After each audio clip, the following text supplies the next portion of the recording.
Welcome to i-QUIST Theory. In today's session, we will explore part 3 of the most common questions encountered during the DVSA Theory Test. Our videos feature some of the hardest and trickiest theory questions, designed to help you study for the UK Driving Theory Test. By carefully studying and repeatedly practicing our questions, you will gain the knowledge needed to pass your test. Question number 1. What color are the reflective studs located between a motorway and a slip road? A. Red. B. Amber. C. White. D. Green.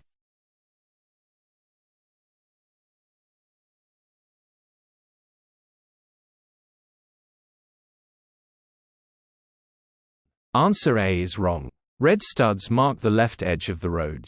B is also wrong. Amber studs mark the central reservation. Answer C is incorrect. White studs are used to mark the separation between lanes on a motorway or dual carriageway. The correct answer is D. Green studs are used between a motorway and a slip road, indicating where the slip road merges with or exits the motorway. In other words, green reflective studs mark the boundary between the motorway and a slip road. What is a slip road? A slip road is a short road that provides access to and from a motorway or major road. Slip roads are used by vehicles to enter or exit the motorway safely. They allow drivers to accelerate to or decelerate from the speed of the main road.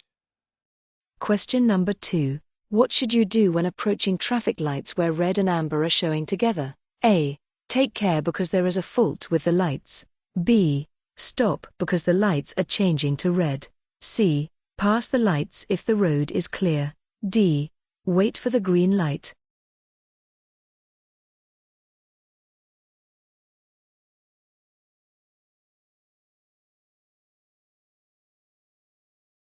Answer A is incorrect because red and amber together is not a fault, but a standard sequence. Answer B misses the mark because red and amber together means prepare to go, not stop. Answer C is clearly a dangerous decision because passing is unsafe and illegal as red and amber together means prepare to go. The correct answer is D. Wait for the green light. Red and amber together indicate that the light will turn green soon. Prepare to go but do not proceed until the green light shows. Question number 3. You are on a 3-lane motorway. Which lane are you in if there are red reflective studs on your left and white ones to your right? A. In the right-hand lane. B. In the left-hand lane. C. On the hard shoulder. D. In the middle lane.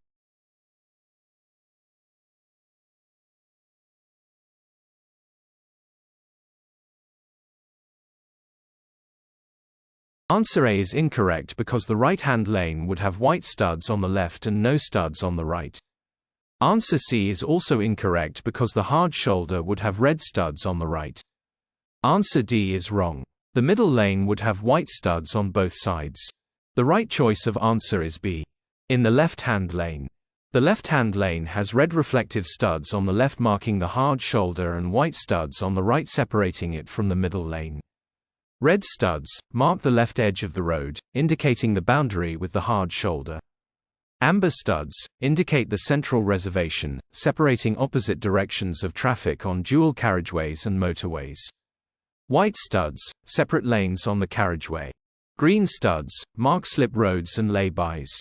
A lay-by is a short strip of road by the side of a main road where a vehicle can stop for a short time without interrupting other traffic. You can pull into a lay-by to set your satellite navigator. Question number 4. You are at the scene of an incident. How can you assist an unconscious casualty? A. Check that they are breathing normally. B. Splash their face with cool water. C. Take pictures of the scene. D. Move them to somewhere more comfortable.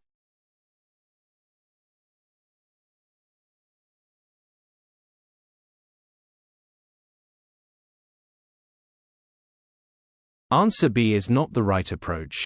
Splashing their face with cool water does not address the critical need to ensure the casualty is breathing.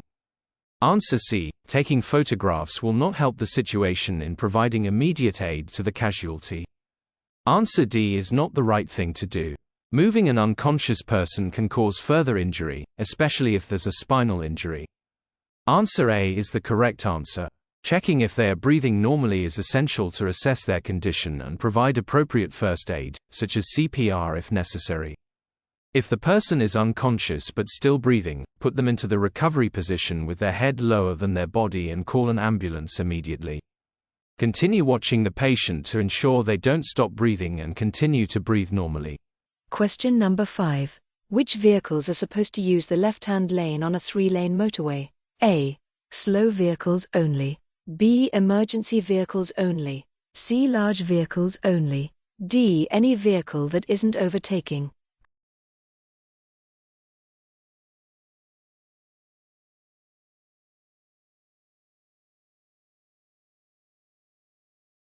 Answer A. Slow vehicles only is incorrect. All vehicles should use the left-hand lane unless overtaking, not just slow ones. Answer B is incorrect because emergency vehicles can use any lane depending on the situation. Answer C is also incorrect. All types of vehicles should use the left-hand lane when not overtaking. The correct answer is D. Any vehicle that isn't overtaking should use the left-hand lane to ensure smooth traffic flow and maintain safety on the motorway. The Road Traffic Highway Code instructs drivers to keep to the left-hand lane on motorways and only use the middle and right-hand lanes for overtaking. Once the overtaking maneuver is completed, drivers should return to the left-hand lane. Question number 6. Traveling at 50 miles per hour on a clear and dry road, what would be your average total stopping distance? A. 100 feet. B. 220 feet. C. 175 feet. D. 118 feet.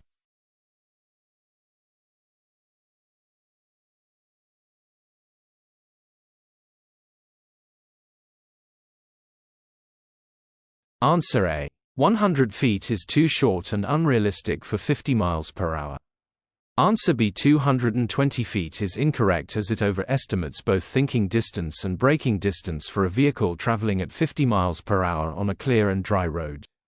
Answer D is incorrect. 118 feet is insufficient for 50 miles per hour and likely underestimates total stopping distance. Answer C. 175 feet is much closer to the correct answer. Here is a simple formula you might need to calculate your stopping distance at different speeds. Stopping distance equals speed by 0.5. Multiply the speed by 0.5, starting from 2. For every 10 miles per hour the speed increases, you'll add 0.5. This will give you the stopping distance in feet, which is acceptable for the theory test. Here's an example of how to apply the formula. Question number 7. You are driving on a clear road in dry conditions. What should be the ideal distance between your vehicle and the one ahead? A. 2 meters or 6 feet 6 inches. B. A 2-second time gap. C. 1 car length. D. 5 car lengths.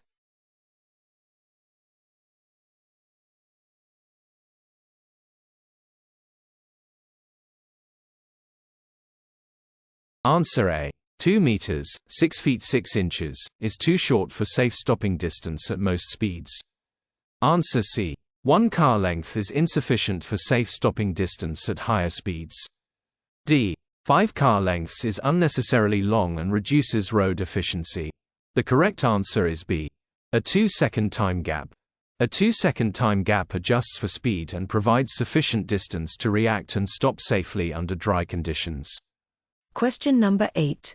You are searching for a parking spot, but the area is full except for spaces marked disabled use. What should you do?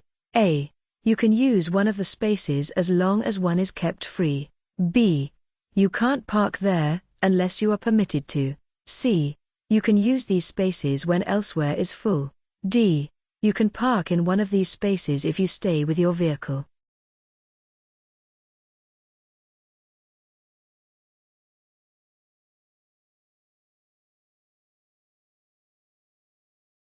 A is incorrect. Disabled spaces are reserved for vehicles with a valid permit, regardless of availability. Answer C is incorrect. These spaces are exclusively for disabled permit holders, regardless of other parking availability. Answer D is incorrect. Presence in the vehicle doesn't grant permission to use a disabled space. The correct answer is B. You can't park there, unless you are permitted to, because disabled spaces are legally reserved for vehicles displaying a valid disabled permit, ensuring access for those who need it. Question number 9. What does it mean if the signs at a bus lane show no times of operation? A. The bus lane is not in use. B. The bus lane is only operational during peak hours. C. The bus lane is operational 24 hours a day. D. The bus lane can be used by any vehicle.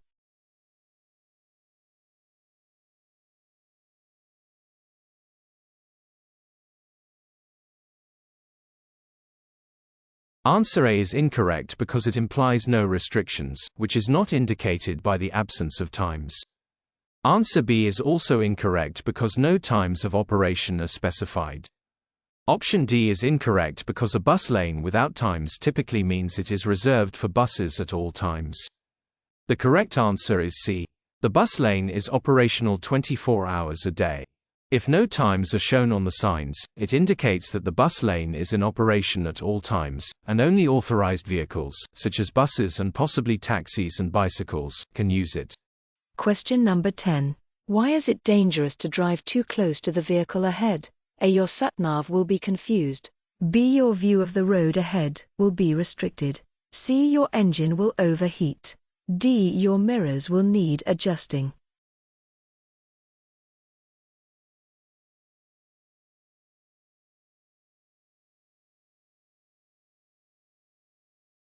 Answer A is incorrect. The following distance doesn't affect the function of the satellite navigator.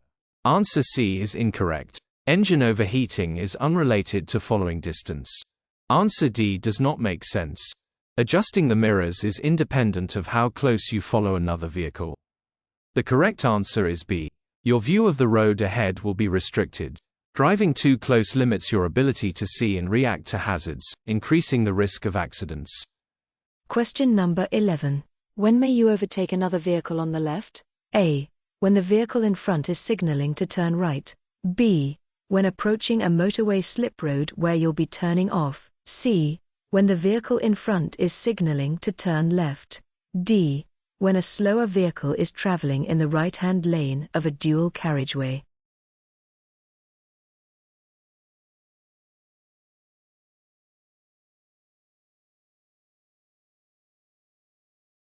Answer B is not the right answer because overtaking on the left in this scenario is not typically allowed. Answer C is invalid because this situation does not justify overtaking on the left. Answer D is wrong, because you should wait for the vehicle to move over instead of overtaking on the left. The correct answer is A. You may overtake on the left when the vehicle in front is signaling to turn right. It ensures the overtaking maneuver is safe and clear, preventing collisions. Question number 12. What is covered by third-party insurance? A. Personal belongings inside your vehicle. B. Damage to your vehicle. C. Theft of your vehicle. D. Damage to other vehicles.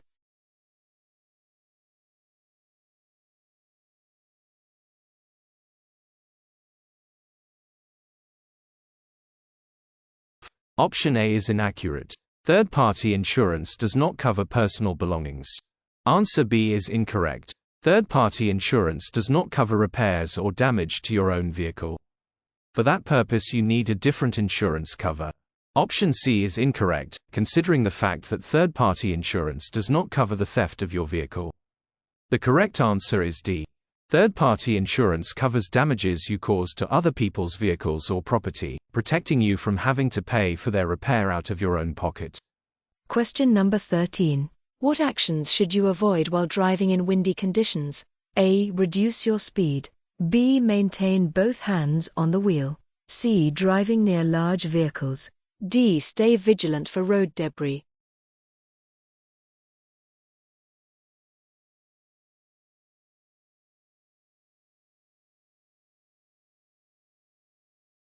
Answer A is not the right choice. It makes sense to reduce your speed in windy conditions to maintain control of your vehicle. Answer B is also the wrong choice. Maintaining both hands on the wheel in windy conditions is important for better control. Answer D is incorrect. Staying vigilant for road debris in windy conditions is the right thing to do. This is necessary for safety. The correct answer is C. Avoid driving near large vehicles. Driving close to large vehicles can be dangerous in windy conditions, as they are more likely to be affected by wind gusts and could swerve unexpectedly. Question number 14. What does this sign mean? A. Motor vehicles except solo motorcycles prohibited. B. Only motorcycles and cars are allowed. C. Mopeds and cars prohibited. D. Motor vehicles prohibited.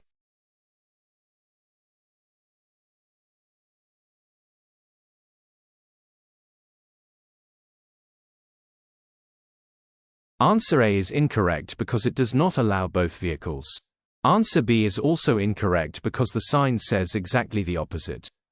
Answer C is inaccurate because that is not the exact meaning of the sign. The correct answer is D. The sign indicates that all motor vehicles are prohibited from entering the specified area, which includes cars, motorcycles, mopeds, and other motor vehicles. This sign may additionally display an exception plate, for example, except buses. Question number 15. Where is your vehicle most likely to be affected by side winds? A. In a busy city street. B. On a narrow country lane. C. When driving through a tunnel. D. On an exposed motorway bridge.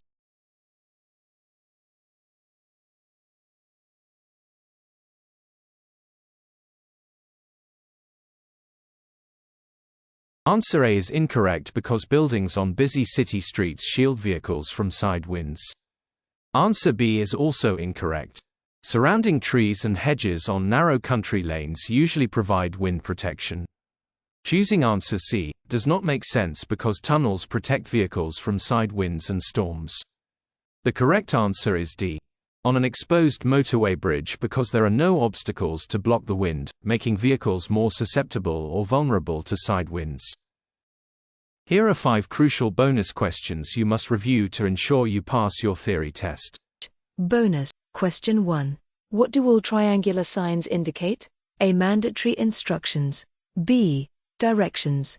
C. Warnings. D. Information.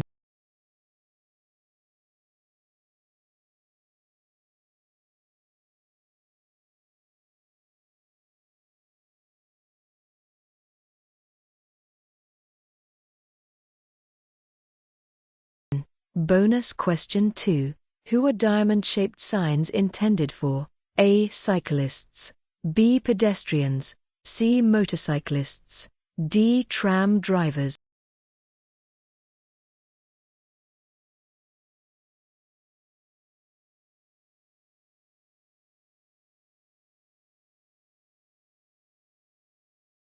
Tram drivers cannot exceed the speed stated on this sign. The speed limit is in kilometers per hour, and it's a mandatory sign, so keep this in mind if you're traveling on a shared route. This sign instructs tram drivers to give way to other trams and vehicles. If the driver is traveling in an area where trams and other road users share the road, they will need to stop their tram and give way if they approach this sign and there's traffic up ahead. Stop signs for trams. Tram drivers must stop the tram at this sign and wait till it is safe before moving off again. Be prepared to stop if you spot this sign while behind a tram in a shared space. You do not have to obey these signs, but you shouldn't ignore them. Understanding each of these signs can help prevent accidents between drivers and trams. Bonus question 3. What do all circular road signs indicate in the UK? A. Warnings. B. Directions. C. Mandatory instructions. D. Information.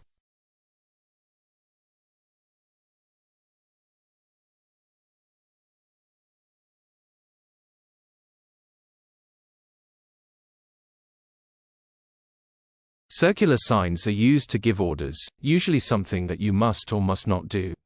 They must be followed to stay within the law. Circles with a red border tell you what you must not do, for example, take a U-turn. Blue circles usually give a positive instruction, such as, turn left ahead. Bonus question 4. What are all yellow rectangular signs? A. Reduce speed. B. Bus and tram signs. C. Temporary speed. D. Temporary information or advice.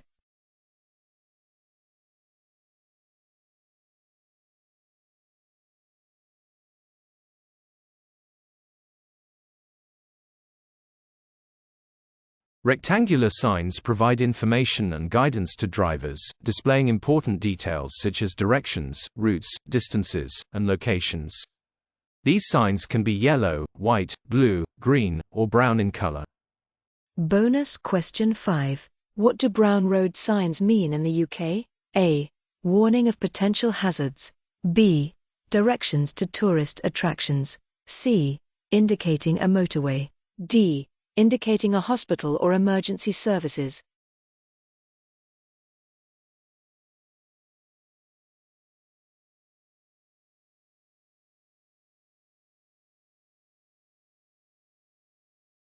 The background color of a traffic sign helps to identify the type of information displayed on the sign. Brown traffic signs indicate nearby tourist attractions, recreational and cultural interest sites. Thank you for taking the time to complete the test. With our extensive experience and expertise, we're here to guide you through your car theory test with ease. There are a series of hard and tricky questions. You must review all of them if you want to pass your test. If you have any questions, please ask in the comments section below. Don't forget to check out the rest of our videos. They will surely help you pass your test. Good luck.